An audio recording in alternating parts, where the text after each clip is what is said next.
च भव्यं च सर्वं यश्चाधितिष्ठति स्वर्यस्य च केवलं तस्मै ज्येष्ठाय ब्रह्मणे नमः। ओम शांति शांति शांति।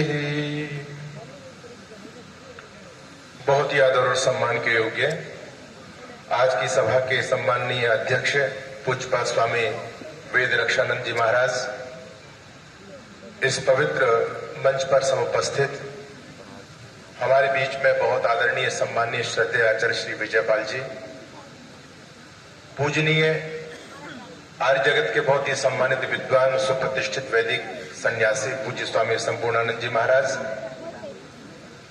इस कार्यक्रम का बहुत कुशलता के साथ में संचालन कर रहे, बहुत बड़ा वैदिक धर्म और संस्कृति के लिए जिन्होंने बहुत बड़ा महान संकल्प लिया हुआ है, 5000 बच्चों की क्षमता का जो गुरुकुल बना रहे हैं, ऐसे मेरे पूज्य गुरुदेव स्वामी गणेशानंद जी महाराज, और बड़े भाई के समान जिनका स्नेह हमेशा हमारे ऊपर बना रहता है, बहुत ही जिनका तपस्वी जीवन है और जिनकी तपस्या से ये संस्था पल्लवित हो रही है, ऐसे हमारे बहुत आदरणीय सम्मानीय श्रद्धास्पद पूज्य आचार्य श्री राजेंद्र जी, हमारे आदरणीय स्वामी ब्रह्मानंद जी, अन्य मंच पर सभी विराजमान सम्मानित सन्यासी वृंद, विद्वान महानुभाव, और पीछे बैठी हुई आर्य जगत की बहुत ही सम्मानित विदुषी समादरणीय आचार्य सूर्या देवी जी, आचार्य धारणा जी, आचार्य वसुधा जी, अन्य सभी सम्मानित महानुभाव विद्वानों को प्रणाम करते हुए मेरे सम्मुख समुपस्थित धर्म प्रेमी सज्जनों, वंदनीय मातृशक्ति, गुरुकुल से पहुंची पवित्र ब्रह्मचारिणियां, देश के भावी भविष्य कर्णधार प्रिय बालक और बालिकाओं, बेटे मैं आप लोगों से कह रहा हूं जो स्कूल के बच्चे बैठे हैं बिल्कुल सीधे बैठ जाए। आप लोग ये मत समझना कि बाबा जी सामने हैं, मुझे निरा बाबा ही मत समझ लेना। मैं भी कभी प्रिंसिपल रहा और मैंने बच्चों को बहुत अच्छी तरह से हैंडल किया, तो मैं ये भी जानता हूं कि बच्चों को कैसे नियंत्रण में किया जाता है। इसलिए आप लोगों से निवेदन है, थोड़ा सा समय मेरे पास में है, मैं ज्यादा समय नहीं लूंगा, लेकिन कुछ देर आपके बीच में बोलूंगा, और आप यदि मेरी बात को बहुत ध्यान से सुनेंगे तो आपको बहुत अच्छी बातें लगेंगी और आपकी समझ में भी आएगी। तो आप सभा को बनाने का प्रयास कीजिए। देखिए, हम सभी का बड़ा सौभाग्य है कि आज हम पूज्यपाद आचार्य श्री बलदेव जी महाराज, जिनका आर्य जगत में बहुत ही बड़ा नाम था और उन्होंने बहुत बड़ा काम किया, उनकी पावन पुण्य तिथि पर यहां सभी समुपस्थित हुए हैं। आर्यों, ये आने वाला समय हम लोगों के लिए बहुत विशेष है, और विशेष इसलिए है कि आप जो फ्लैक्स देख रहे हैं, यहाँ पर लिखा है महर्षि दयानंद जी महाराज की 2वीं जन्म शताब्दी वर्ष के उपलक्ष्य में ये भव्य कार्यक्रम आपके बीच में चल रहा है। आपको जानकारी होनी चाहिए, महर्षि स्वामी दयानंद जी महाराज को 200 साल होने वाले हैं। अभी टंकारा के अंदर जिस पावन धरती पर उनका जन्म हुआ था, वहां 10, 11, 12 फरवरी को बहुत भव्य एक अंतर्राष्ट्रीय स्तर का कार्यक्रम है, जहां पर राष्ट्रपति महोदय भी पहुंचेंगे। तो स्वामी दयानंद जी महाराज को 200 साल होने वाले हैं 2024 में, ये जो साल चल रहा है, और आने वाले 2025 में आर्य समाज को 150 साल हो जाएंगे। तो ये जो 2 साल हम लोगों के पास में, ये बहुत विशेष इसलिए है कि आप सभी इस बात को बहुत अच्छी तरह से जानते हैं कि इस धरती पर एक ऐसा महामानव पैदा हुआ जिसने आकर के सनातन धर्म, सनातन संस्कृति की, राष्ट्र और धर्म की बात की और इस देश को बचाया। जिस वैदिक परिपाटी की आज परीक्षा ये बेटियां दे रही हैं, ये यदि परंपरा बची हुई थी तो उस महामानव के बलबूते पर ऋषि दयानंद जी महाराज की त्याग और तपस्या से ये देश आजाद हुआ। इस बात को हम सभी जानते हैं। इस बात को कहने में मुझे कोई संकोच नहीं है कि स्वामी दयानंद जी महाराज जैसा महापुरुष धरती पर हमको कोई देखने में नहीं आता है। ये बात मैं इसलिए नहीं कह रहा हूं कि मैं आर्य समाज का सन्यासी हूं, मैं इस बात को डंके की चोट पर देश के बड़े बड़े मंचों पर बोलता हूं, और मैं चैलेंज के साथ में बोलता हूं कि मैं आर्य समाज और ऋषि दयानंद की बात इसलिए करता हूं कि जितना अच्छा चिंतन मुझे आज तक ऋषि दयानंद का मिला है, इतना बड़ा चिंतन मुझे आज तक किसी दार्शनिक का नहीं मिला। अगर मुझे ऋषि दयानंद से बढ़कर किसी की बात लगेगी तो उस दिन से मैं उसकी बात का प्रचार करना शुरू कर दूंगा। आज तक तो ऋषि दयानंद से बढ़कर के कोई महापुरुष मेरे सामने मुझे नजर आता नहीं। तो महानुभाव, ये सभी हम लोगों के लिए बड़े गर्व की बात है, गौरव की बात है कि हम सभी को एक ऐसा आचार्य मिला जिसकी पूरी दुनिया में दुंदुभी बोलती थी। लेकिन दुर्भाग्य हम लोगों का यह है कि हम इतने बड़े आचार्य को इतने बड़े महामानव, इतने बड़े ऋषि जिसकी कृपा से आज ये देश आजाद हुआ, उस ऋषि को जो सम्मान समाज में दिलाना, उस ऋषि का समाज में जो सम्मान होना चाहिए था, वो सम्मान हम अपने गुरु को नहीं दिला पाए। आज ऐसे ऐसे लोग संत परंपरा के सिरमौर बन गए जिन्होंने वैदिक संस्कृति धर्म के लिए कुछ भी नहीं किया। यहां तक कि जो गाय का मांस भी खाते थे उनका कोई योगदान राष्ट्र धर्म संस्कृति के लिए नहीं रहा। लेकिन ऐसे लोग संन्यास परंपरा के सिरमौर बन करके और देश और दुनिया में उनकी धुंध भी बोल रही है। लेकिन एक ऐसा ऋषि जिसने मानवता के लिए, हर व्यक्ति के अधिकार की लड़ाई जिस महामानव ने लड़ी, उस ऋषि दयानंद को एक राजनीति के तहत कहिए या एक षड्यंत्र के तहत कहिए, सरकारों ने भी उनके साथ भेदभाव किया, संगठनों ने भी उनके साथ भेदभाव किया और कहीं ना कहीं हम उन दूसरे लोगों के षड्यंत्रों को नहीं समझ पाए। हम भी उस षड्यंत्र के शिकार होते चले गए, हमने ध्यान नहीं दिया और आज हम यहां तक आ गए। ऋषि दयानंद जैसे महापुरुष के बारे में लोग, ज्यादातर लोग नहीं जानते, बस इतना ही जानते कि स्वामी दयानंद वो महापुरुष थे जिन्होंने मूर्ति पूजा का खंडन किया और आर्य समाज को जन्म दिया। लेकिन ये नहीं जानते लोग कि इस देश को बचाने के लिए, धर्म को बचाने के लिए जितना बड़ा काम ऋषि दयानंद जी महाराज ने किया, इतना दुनिया में कोई कर नहीं पाया। ऋषि दयानंद जी महाराज ने इस मानवता के लिए हजारों काम किए, हजारों आंदोलनों को जन्म दिया, लेकिन वो सारी की सारी बातें छुपाई गई समाज से षड्यंत्र के तहत। और एक बात हमारी जानबूझ करके प्रचारित प्रसारित की गई और वो बात केवल हम लोगों के द्वारा नहीं की गई, बल्कि वो बात दूसरे लोगों के द्वारा समाज में प्रचारित की गई। और वो बात ये है कि आर्य समाज के लोग मूर्ति पूजा का खंडन करते हैं। बस आर्य समाज वो संगठन है जो मूर्ति पूजा का खंडन करता है। इससे ज्यादा लोग आर्य समाज के बारे में नहीं जानते। आर्य समाज ने हजारों काम किए, उन कार्यों को समाज के सामने नहीं प्रस्तुत किया गया, एक बात को जानबूझ करके प्रस्तुत किया गया। ये बात हम लोगों ने नहीं, दूसरे लोगों ने प्रचारित की। अब समय आ चुका है, हम सभी एक होकर के उद्देश्य को लेकर के आगे बढ़ेंगे और ये इसलिए जाना जरूरी है। ऋषि दयानंद है तो सनातन धर्म बचा है, आर्य समाज की मान्यता है तो आप सुरक्षित हैं। अगर ऋषि दयानंद की मान्यताओं का प्रचार प्रसार होना बंद हो जाएगा तो निश्चित रूप से समझ लेना, ये आप जितने भी लोग यहाँ पर बैठे, हिंदू कहलाने वाला प्राणी धरती से समाप्त हो जाएगा। आज यदि ये सनातन धर्म बचा है, इसको कहने में मुझे कोई संदेह वाली बात नहीं है। आज जो हिंदू कहलाने वाला प्राणी धरती पर जीवित है, इसके बैकबोन के पीछे यदि कोई महापुरुष कोई सिद्धांत काम करते हैं तो आर्य समाज और ऋषि दयानंद के सिद्धांत काम करते हैं। इसलिए विधर्मी लोगों ने समाज के अंदर एक चाल चली है, आर्य समाज से लोगों को दूर किया जा रहा है, एक ऐसा भ्रम समाज में डाला जा रहा है। क्योंकि विधर्मी लोग इस बात को जानते हैं कि जब तक हिंदू समाज आर्य समाज के संपर्क में रहेगा तब तक इसका कोई बाल बांका नहीं कर सकता। इसलिए यदि इस हिंदू को अपना निवाला बनाना चाहते हो तो आर्य समाज से दूर करो। और आर्य समाज से दूर कैसे करेंगे? आर्य समाज के बारे में उसके दिमाग में गलत बातें डाली जा रही हैं कि आर्य समाज के लोग रामकृष्ण को नहीं मानते, देवी देवताओं को नहीं मानते, आदि आदि अनेक प्रकार की बातें चल रही हैं। इसलिए याद रखना, यहाँ पर बच्चे बैठे हुए हैं, मैं बहुत सरल सी बात आपके बीच में कहना चाहता हूं। देखो, आज चारों तरफ से आप पर आक्रमण हो रहे हैं, चारों तरफ से आप गिर चुके हैं। Iran, Afghanistan, Nepal, Bhutan, Tibet, Sri Lanka, Myanmar, Bangladesh, Cambodia, Philippines, Malaysia, Indonesia, Thailand, Vietnam, ये कभी आपके देश के हिस्से होते थे? यहाँ पर सर्वत्र आर्य लोगों का साम्राज्य हुआ करता था। हम पूरी दुनिया से समाप्त हो गए, हम अमेरिका से समाप्त हो गए, हम यूरोप से समाप्त हो गए। अब हमारा वजूद यदि बचा हुआ है तो ये केवल इस भारत देश में बचा हुआ है, वो भी सर्वत्र नहीं।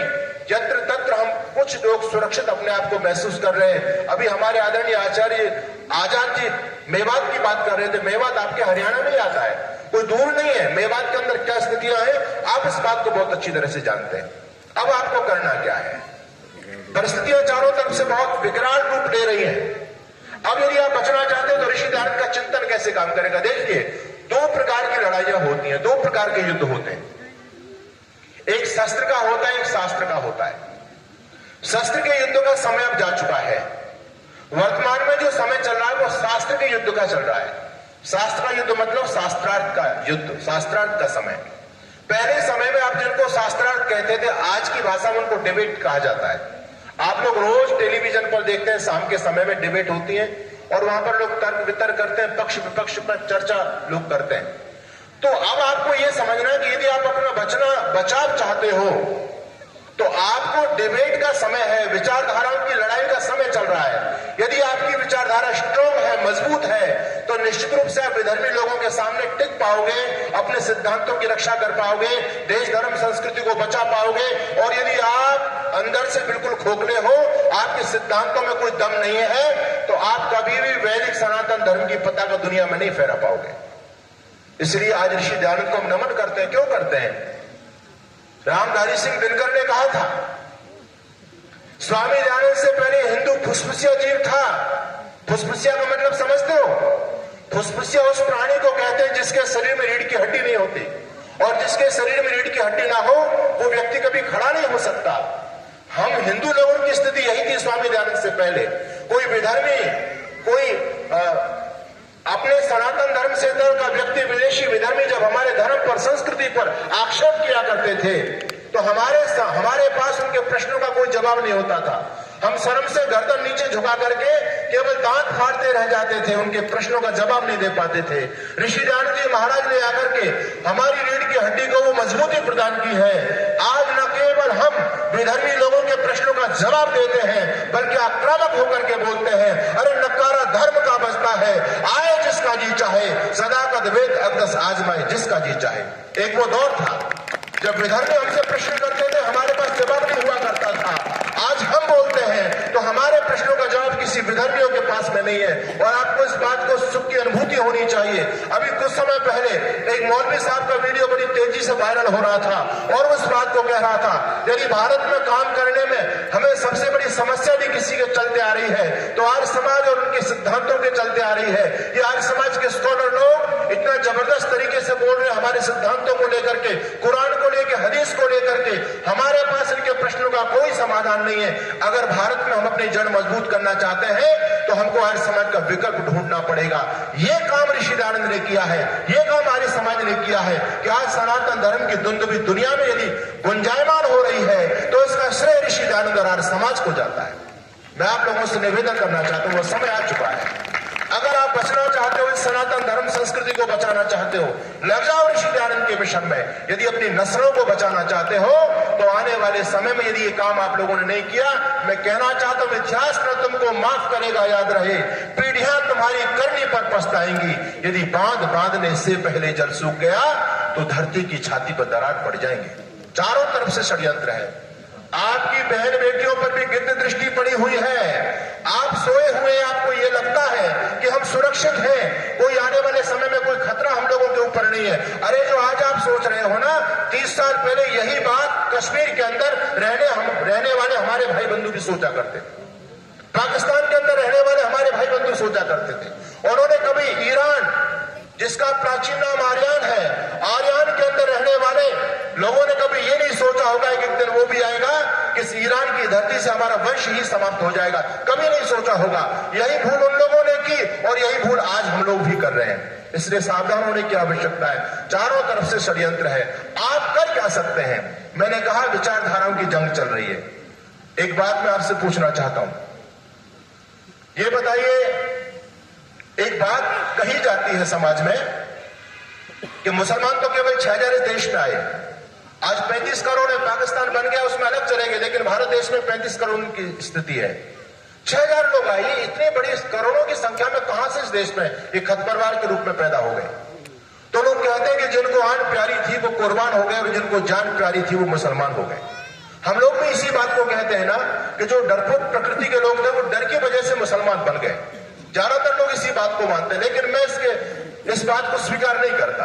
और मैं आज आपसे पूछना चाहता हूं, मुझे एक बात बताओ, आज यदि कोई व्यक्ति आकर के जबरदस्त तरीके से आपको मुसलमान बनाना चाहे तो क्या आप मुसलमान बनेंगे या लड़ेंगे? क्या करेंगे? बोलो, लड़ोगे या मरोगे, मुसलमान बनोगे या आप उनके सामने जंग करोगे? क्या करोगे? लड़ेंगे। ये छोटे छोटे बेटे और बेटियां भी कह रहे हैं लड़ेंगे, कोई डरेगा तो नहीं ना? अच्छा एक बात बताओ, आप ज्यादा बलवान हो या आपके पूर्वज आपसे ज्यादा बलवान थे? अरे बोलो, आप ज्यादा बलवान हो या पूर्वज? इसमें कोई संदेह नहीं है। कोई व्यक्ति सिद्धांत को झुटला नहीं सकता। अरे प्रमाण के रूप में मैं कहना चाहता हूं, पुरानी हवेलियों को जाकर के देखो, है ना? पुरानी हवेली आपको मिलेंगी, उनकी जो पैड़ी होती है, सीढ़ियां होती है, कितने फीट की हाइट होती है उनकी? लगभग 1 फीट, 1.5 फीट से नीचे नहीं मिलती। आजकल आप कोठियां बना रहे हैं, उनमें जो सीढ़ी होती है उसकी हाइट कितनी होती है? अधिकतम 6 इंची, 5 इंच हो गई। महाराज जी बता रहे 5 इंच हो गई। अब आप ये सोचिए जो व्यक्ति दिन में कम से कम 10 बार 1.5 फीट की पैड़ियों पर चढ़ करके 10 बार ऊपर उतरते होंगे, नीचे जाते होंगे, और आज हम केवल 5 इंच की सीढ़ी पर नहीं चढ़ सकते, 2 बार चक्कर नहीं लगा सकते, फिर भी हमारे घर में लिफ्ट लगी हुई है, तो हम बलवान ज्यादा है, हमारे पूर्वज हमसे ज्यादा बलवान थे। ये बात सिद्ध हो गई, हमारे पूर्वज हमसे ज्यादा बलवान थे। जब हम उनसे कमजोर हैं, आज की स्थिति में हम कमजोर होते हुए लड़ने के लिए तैयार हैं, तो क्या हमारे पूर्वज डर गए होंगे, उन्होंने लड़ाई नहीं लड़ी होगी? निश्चित रूप से उन्होंने भी लड़ाई लड़ी होगी, वो डर करके मुसलमान नहीं बने, लेकिन विधर्मी बनना पड़ा। इसका कारण क्या था? इसका एक ही कारण है, हम कभी शस्त्र की लड़ाई में नहीं हारे, हम यदि हारे तो शास्त्रार्थ की लड़ाई में हारे। ऋषि दयानंद जी महाराज के जीवन की घटना है। स्वामी दयानंद जी महाराज के पास में एक व्यक्ति आते हैं, स्वामी जी को प्रणाम किया, स्वामी जी ने हालचाल जब पूछे, वो व्यक्ति फूट फूट करके रोने लगता है। स्वामी जी ने कहा क्या बात हो गई? कहता है स्वामी ये मेरी बड़ी दुर्गति हो गई। स्वामी जी ने कहा क्या बात हो गई? कहते मेरा नाम पंडित नीलकंठ, मैं संस्कृत का बहुत बड़ा विद्वान, मैं सनातन धर्म का प्रचारक, मैं कथाएं किया करता था, लेकिन स्वामी जी महाराज मुझको अपना सनातन धर्म छोड़ करके ईसाईयत को स्वीकार करना पड़ा। स्वामी जी ने कहा ऐसा क्यों हुआ? तो कहते एक दिन मेरी सभा के अंदर एक पादरी आता है और वो कहता पंडित नीलकंठ यदि तुम मेरे प्रश्नों का जवाब दे देते हो तो मैं आज ही अपनी क्रिश्चियनिटी को छोड़ करके तुम्हारे धर्म को स्वीकार कर लूंगा, और यदि तुम मेरे प्रश्नों का जवाब नहीं दे पाओ तो फिर तुमको अपना सनातन धर्म छोड़ करके ईसाईयत को स्वीकार करना पड़ेगा। बोलो मंजूर है या नहीं? आखिर इतना बड़ा विद्वान, अब कोई मुझे आकर के चैलेंज देने लग जाए तो मैं स्वीकार तो करूंगा ही। पंडित नीलकंठ ने चैलेंज को स्वीकार किया, और जानते हो उस पादरी ने आकर के पंडित नीलकंठ से क्या पूछा? 2-3 प्रश्न किए, और वो पादरी कहता पंडित नीलकंठ कृष्ण ने अपनी मामी राधा के साथ में व्यभिचार किया। ये मेरे प्रश्न नहीं है, ये एक विधर्मी व्यक्ति के प्रश्न है, और वो हिंदू सनातनी पंडित से जवाब मांग रहा है। समझिए मैं कह रहा हूं हम किसमें हारे, हमारी हार का कारण क्यों बना? वो व्यक्ति कहता है कृष्ण ने अपनी मामी राधा के साथ में व्यभिचार किया। कहां लिखा हुआ है? जिनको आप अपना धर्म ग्रंथ मानते हो, जिनको आप पुराण मानते हो, जिनकी कथाएं सुनते हो, उस ब्रह्म वैवर्त पुराण में बहुत स्पष्ट शब्दों में लिखा हुआ है। आगे कहा दासी कुब्जा के साथ में किया। कौन, कहां पे लिखा हुआ? भागवत में लिखा हुआ है। ब्रह्मा जी ने अपनी दोनों पुत्रियों के साथ में दुराचार किया। गौतम ऋषि की पत्नी अहल्या के साथ में इंद्र ने व्यभिचार किया।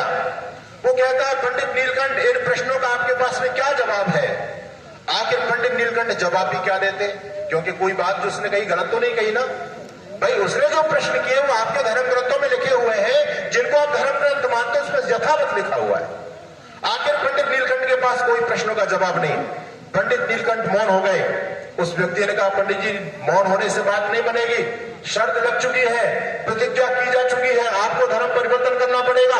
अकेला पंडित नीलकंठ ने धर्म परिवर्तन नहीं किया, बल्कि उनके हजारों अनुयायियों ने धर्म परिवर्तन किया, और उनके पूरे परिवार ने धर्म परिवर्तन किया। आज पंडित नीलकंठ महर्षि दयानंद के चरणों में बैठ करके पश्चाताप करता है और रोता है, कहता है स्वामी जी महाराज काश यदि उस समय आपका प्रादुर्भाव हो गया होता, आर्य समाज का जन्म हो गया होता तो मेरी दुर्गति नहीं होती। स्वामी जी महाराज ये तो सबसे पहले आपने आकर के हमको समझाया, आपने आकर के ये कहने का साहस जुटा पाए कि हमारे धर्म ग्रंथों में जो कुछ भी लिखा है वो सर्वांश में सब कुछ सही नहीं है। ये तो आपने हमको आकर के बताया। नहीं, आपसे पहले तो हम हर एक संस्कृत की पंक्ति को वेद वाक्य मान करके, प्रमाण मान करके उसको चला करते थे। यदि आपने पहले आगे होते और आपका मुझे सानिध्य प्राप्त हो गया होता तो मैं इस विधर्मी के सारे आरोपों का एक ही पंक्ति में जवाब दे देता और कह देता ये जो कुछ भी आपने आरोप लगाए हैं ये सब कुछ मिथ्या है। ऐसा हमारा किसी महापुरुष ने ऐसा कुछ भी नहीं किया। माता बहनों, सज्जनों, प्रिय बच्चों, मैं आपके बीच में जो बात बताना चाहता हूं उस गंभीरता पर आप आइए। अभी आप लोगों ने केरला स्टोरी देखी है? कितने लोगों ने देखी केरला स्टोरी? केरला स्टोरी के अंदर एक आसिफा नाम की मुस्लिम लड़की है, और वो आसिफा नाम की, आपको पता है केरला स्टोरी में 32,000 हमारी बेटियां विधर्मी बन गई, और उनको साथ में कितना बड़ा दुर्व्यवहार किया गया, बच्चे पैदा करने के लिए काम में लिया गया। जब उनको अपने इस काम से घृणा हो गई तो जब उनके कार्य का प्रतिकार किया तो इन कठमुल्ले लोगों ने उनको मार करके, काट करके, शरीर के पार्टों को बेच करके और उनके खोखले शरीर को सीरिया और यमन के जंगलों में फेंक दिया शेर चीतों को खाने के लिए। कितनी बड़ी संख्या है? 32,000 की संख्या है। ये स्टोरी नहीं है, ये इतिहास है आपका, मैं बताना चाहता हूं आपको। अच्छा, इतनी बड़ी संख्या में हमारी बेटियां धर्म परिवर्तन हो गई, कारण क्या हुआ? आप जब केरला स्टोरी को देखें लड़की हिंदू लड़की से प्रश्न करती है और कहती है, एक भगवान तुम्हारे ऐसे हैं जिसको रोज नई गर्लफ्रेंड चाहिए, जिसको अपनी गर्लफ्रेंडों के साथ में दोस्ती करने से फुर्सत नहीं है। किस पर आक्षेप किया गया बच्चों, बताओ किस पर किया गया? भगवान कृष्ण पर। ये मैं नहीं कहता, हम लोग बोलते हैं तो लोग हमारे नाम से एफआईआर दर्ज करते हैं, बोले ये हमारे महापुरुषों का खंडन करते हैं। अरे उस आसिफा का जवाब कौन देगा? आप सबके पास में मोबाइल है, आप मोबाइल में नाटक देखते हैं, मनोरंजन की चीजें देखते हैं। अरे कभी मौलाना जर्दिद अंसारी को सुन करके देखिए, कभी आप किसी और इस्लाम के धर्मगुरु को सुन करके देखिए, कितना भयानक तरीके से आपके महापुरुषों पर वो लोग बोल रहे हैं। एक भगवान तुम्हारे ऐसे जिसको रोज नई गर्लफ्रेंडों से फुर्सत नहीं है। एक भगवान तुम्हारे ऐसे हैं जिनको तुम दुनिया का कर्ता धर्ता मानते हो और उस भगवान की पत्नी की चोरी हो गई। वैसे तो ईश्वर है, दुनिया को बनाने वाले हैं। जब उनकी पत्नी की चोरी हो गई तो भगवान को खुद नहीं पता कि उनकी पत्नी को कौन ले गया, कहां ले गया।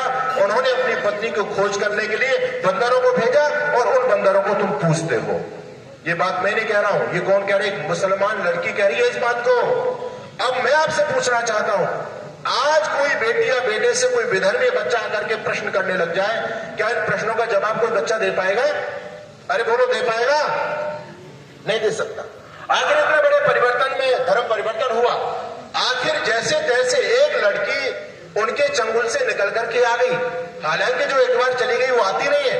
किसी के 32 टुकड़े, किसी के 35 टुकड़े, किसी को सूटकेस में पैक कर देते हैं, किसी को बोरी में, किसी के टुकड़े काट काट करके फेंक देते हैं। एक बच्ची सौभाग्य से बच करके आ गई और जब वो बच्ची लौट करके आई, जानते हो उसने अपने पिता से क्या प्रश्न किया? उस बेटी ने आकर के यही कहा, काश पापा तुमने मुझे धर्म की जानकारी दी होती तो मैं कभी विधर्मी नहीं बनी होती। मैं आपसे पूछना चाहता हूं, ये प्रश्न केवल उस एक हिंदू बेटी का अपने बाप से नहीं है, बल्कि प्रश्न हर हिंदू बेटी का और हर हिंदू बेटे का अपने बाप से प्रश्न है। क्या आपने अपने बच्चों को, अपने बेटों को धर्म की शिक्षा दी है? क्या आप अपने बच्चों को महापुरुषों के बारे में बता रहे हैं? क्या भगवान कृष्ण का चरित्र बता रहे हैं आप? भगवान कृष्ण का या भगवान श्री राम का कोई हम जानकारी नहीं दे पा रहे। याद रखिए, मैं कहना चाहता हूं, आजकल जो समय चल रहा है ये शास्त्रार्थ का युग है। यदि आपको सबल होना, यदि आप अपनी विजय कराना चाहते हो तो आपका सिद्धांत मजबूत होना चाहिए। विदेशी विधर्मी जब इस देश में आए, उन्होंने हमारे देश के लोगों को कन्वर्ट करना चाहा। याद रखिए, हमारे देश के बच्चे बच्चे कट गए, मर गए, बलिदान हो गए, लेकिन डर करके धर्म परिवर्तन नहीं किया। फतेह सिंह, जोरावर सिंह का नाम कौन नहीं जानता? बालवीर हकीकत राय का नाम कौन नहीं जानता? छोटे छोटे बच्चे मर जाते हैं, कट जाते हैं। इन विधर्मी लोगों ने सोचा, आखिर ये मामला है क्या? यहाँ के बच्चों को अपने प्राणों का मोह नहीं है? बड़े लोगों की बात छोड़ दो, छोटे छोटे बच्चे मर जाते हैं, क्या मांगते हैं? यज्ञोपवीत मांगते हैं, चोटी मांगते हैं। भैया अपनी चोटी जले कटा दो, विधर्मी बन जाओ। लेकिन बच्चे कहते नहीं, अरे खंजर से उड़ा दो चाहे मेरी बोटी बोटी को, पर दूंगा नहीं चोटी को, मैं दूंगा नहीं चोटी को। लोग 3 इंच कट जाया करते थे। अरे पकौड़ों की तरह कढ़ाई में गर्म तेल में पका दिया जाता था, लेकिन फिर भी छोटे छोटे बच्चे धर्म से परिवर्तित नहीं होते थे। विधर्मी लोगों ने सोचा ये मामला है क्या? उन्होंने जब जांच पड़ताल की, पता चला कि इस देश के बच्चे अपनी गौरवशाली अतीत संस्कृति से जुड़े हुए हैं, अपने महापुरुषों से जुड़े हुए हैं। अगर इन बच्चों को आप यदि धर्म परिवर्तित करना चाहते हो तो इनको अपनी जड़ों से हटाओ, इनको अपनी संस्कृति से हटाओ। और आपको जानकारी होनी चाहिए, उन्होंने हमला बोला हम लोगों के ऊपर। ये पुराण क्या है? पुराण का मतलब होता है इतिहास। इस पुराण में भगवान कृष्ण का इतिहास है, भगवान शिव का इतिहास है, सब कुछ इतिहास हमारे महापुरुषों का पुराणों में है। लेकिन इन पुराणों पर हमला बोला गया, इन पुराणों में प्रक्षिप्त डाला गया, इसमें बेकार की बातें, ऐसी उल जुलूल बातें, गप्पे इसमें फेंक दी गई। और आज उन्हीं मिलावटी अंशों को लेकर के विधर्मी हमारे सामने खड़े हैं, हमको बोलने नहीं देते, हमारे पास उनके प्रश्नों का जवाब नहीं होता। आज जो हमारे धर्मगुरु हैं, आर्य समाज के धर्मगुरु की मैं बात नहीं करता, बाकी बड़े बड़े जो सेलिब्रिटीज हैं उनके पास में प्रश्न का कोई जवाब नहीं है। आज आपके बच्चों से प्रश्न कर ले, उनके पास कोई जवाब नहीं है। एक व्यक्ति ने प्रश्न कर दिया अनिरुद्धाचार्य से, गुरुजी महाराज ये सागर का पानी खारी क्यों है? अब ये देखिए, ये आजकल का समय लॉजिक का समय, तार्किक बच्चे तर्क करते हैं। वो समय जा चुका है जब धर्म कर्म के प्रति हमारे बच्चे प्रश्न किया करते थे, हमारे पास कोई जवाब नहीं होता था। हम केवल ये कहते थे बेटा ये भगवान जी की लीला है, बस तर्क मत करो, श्रद्धा रखो, कल्याण हो जाएगा। आजकल ऐसे बच्चे नहीं है। आजकल तो बच्चे तबाक से कहते हैं अच्छा हम करें तो, हम कृष्ण करें तो लीला, हम करें तो कैरेक्टर ढीला। कृष्ण चोरी करे तो लीला, कृष्ण लड़कियों के कपड़े उठाए तो लीला, और यदि आज का कोई व्यक्ति करने लग गया तो पुलिस ठोक देती है थाने में उसको। तो ये बात से आप बचने वाले नहीं हो। आजकल के बच्चे प्रश्न कर रहे हैं, उन प्रश्नों का जवाब आपको तार्किक शैली में देना पड़ेगा, और ये शैली आपको सत्याप्रकाश में मिलेगी, ऋषि दयानंद के मंच पर मिलेगी, विद्वानों के चरणों में आपको मिलेगी। निवेदन कर रहा हूं, देखिए अनिरुद्धाचार्य बहुत बड़ी हस्ती है, करोड़ों फॉलोवर है उनके। उनसे पूछा महाराज ये सागर का पानी खाली क्यों है, तो देखो क्या जवाब दे रहे धर्मगुरु आपके। कहते बेटा एक बार अगस्त मुनि को प्यास लगी, और इतनी प्यास लगी, प्यास बहुत तेज थी, अगस्त मुनि सारे समुद्र के पानी को पी गए। अब इनको कौन क्या समझाए इन लोगों को। अगस्त मुनि सारे समुद्र के पानी को पी गए, और समुद्र में बहुत सारे जीव जंतु रहते हैं, और जलीय जीवों का जीवन होता है। जब समुद्र में पानी रहा तो उसके अंदर रहने वाले मछली आदि जो जीव जंतु थे तड़फड़ाने लगे, मरने लगे, तो देवताओं का ध्यान उनकी तरफ गया। अरे इतनी बड़ी संख्या में ये प्राण छोड़ करके तड़प करके मर रहे हैं, पानी कहां चला गया। पता किया तो पता चला अगस्त मुनि तो पानी को पी गए, सारा समुद्र खाली कर दिया अगस्त मुनि ने। उन लोगों ने जाकर के अगस्त मुनि से प्रार्थना की कि महर्षि क्या कर रहे हो, ये सारे जीव जंतु मर जाएंगे। तो कहते अगस्त मुनि ने उनकी प्रार्थना पर विचार करके फिर लघुशंका करके पेशाब करके समुद्र को दोबारा से भर दिया। तो जैसे पेशाब खारी होता है इसलिए समुद्र भी खारी है। ये आजकल हमारे धर्म गुरुओं के तर्क है, ये जवाब है प्रश्नों के। अरे इन प्रश्नों के जवाब से आप अपनी पीढ़ियों को बचा पाओगे क्या? बोलो बचा पाओगे? नहीं बचा सकते। इसलिए आपके पास केवल एक मंच बचता है आर्य समाज का। बचना चाहते हो तो आर्य समाज के मंच के नीचे आने पड़ेगा। दो बात कहना चाहता हूं, समय हो चुका है, दो बात कहूंगा बस केवल, और आपकी आंख खोलने के लिए कहना चाहता हूं। अभी आज से लगभग 3 साल पहले नुपुर शर्मा ने बयान दिया था कि जब आयशा और मोहम्मद ने, जब उस बूढ़े मोहम्मद ने, 52 साल के मोहम्मद ने आयशा के साथ में विवाह किया, आयशा की उम्र केवल 6 साल की थी और मोहम्मद की उम्र 52 साल की थी। उसको शर्म नहीं आई कि 52 साल का व्यक्ति 6 साल की लड़की से विवाह कर रहा है। ये बात सत्य है, ध्यान रखिएगा, ये बात सत्य है, लिखा है। लेकिन आज के समाज के हिसाब से ठीक नहीं है। उन लोगों ने सही बात को नकार दिया, बोले नहीं। नुपुर शर्मा ने बयान दिया, दुनिया के 58 देशों में सर तन से जुदा के नारे न केवल लगे बल्कि कितने लोगों के सर तन से जुदा कर दिए गए। अब सुनिए, एक तरफ मोहम्मद और आयशा है, दूसरी तरफ उस बात को जानते थे आने वाले समय में हिंदू समाज के लोग हमारे मोहम्मद और आयशा के संबंध पर उंगलियां जरूर उठाएंगे, इसलिए उन लोगों ने हमारे धर्म ग्रंथों में मिलावट की। आपके रामायण में लिखा हुआ है, बहुत सारी रामायण चलती है, उस रामायण में धर्मगुरु बोल रहे हैं, कहते हैं जब भगवान राम का सीता के साथ विवाह हुआ तो सीता जी की उम्र भी 6 साल की थी। अरे अकल के कोल्हू हो, ये तुम क्या बोल रहे हो, तुमको अकल नहीं है। और बड़े बड़े धर्मगुरु, एक बहुत बड़ी राम कथा वाचिका, बहुत बड़ी, मैं क्या बताऊं उसके बारे में। और वो जब राम कथा कर रही है तो वो भी भजन गा रही है, जब स्वयंवर हो रहा है, कहती है सीता माता की माँ भगवान राम से कहती है झुक जाइए तनुग रघुवीर लली मेरी छोटी सी। क्या तमाशा बना दिया। यानी सीता का जब विवाह हो रहा तो सीता 6 साल की, राम इतने बड़े। तो फिर मैं आपसे पूछना चाहता हूं, फिर मोहम्मद और आयशा, राम और सीता में अंतर क्या हो गया? बाइबल के उत्पत्ति विषय में लिखा है, लूत ने अपनी दोनों पुत्रियों के साथ में दुराचार किया, कितना घृणित काम किया। लेकिन आने वाले समय में ईसाई मिशनरियों को आपका सामना न करना पड़े, इसलिए उन्होंने मिलावट कराई आपके यहाँ। आपकी ग्रंथ भी बता रहे हैं ब्रह्मा जी ने अपनी दोनों पुत्रियों के साथ में दुराचार किया। अरे मुझे बताओ, लूत और ब्रह्मा जी में फिर अंतर क्या रह गया भाइयों? सोचो। इसलिए आर्य समाज का मंच है, बाकी दुनिया में कोई मंच नहीं है। बचना चाहते हो, चारों तरफ से आग लगाई जा रही है। एक ही समाधान है आपके पास में, केवल आर्य समाज। सत्याप्रकाश को पढ़िए, अपने बच्चों को नियमित सत्याप्रकाश की शिक्षा दीजिए। जिस व्यक्ति ने सत्याप्रकाश पढ़ लिया उसका कोई दुनिया में बाल बांका नहीं कर सकता, कोई विधर्मी उसके सामने टिक नहीं पाएगा, कोई पोप पाखंडी उसके सामने टिक नहीं पाएगा। इसलिए बस मैं यहीं पर अपनी वाणी को विराम देना चाहता हूँ। आप सभी का धन्यवाद करना चाहता हूँ। पूज्य श्रद्धेय गुरुदेव के चरणों में प्रणाम करते हुए उन्होंने मुझे समय दिया, आप सभी ने बहुत ध्यान से सुना। सभी का बहुत बहुत धन्यवाद, सबको सादर प्रणाम। ओम शांति। जोरदार करते ध्वनि से पूज्य स्वामी जी महाराज का हम अभिनंदन करते हैं।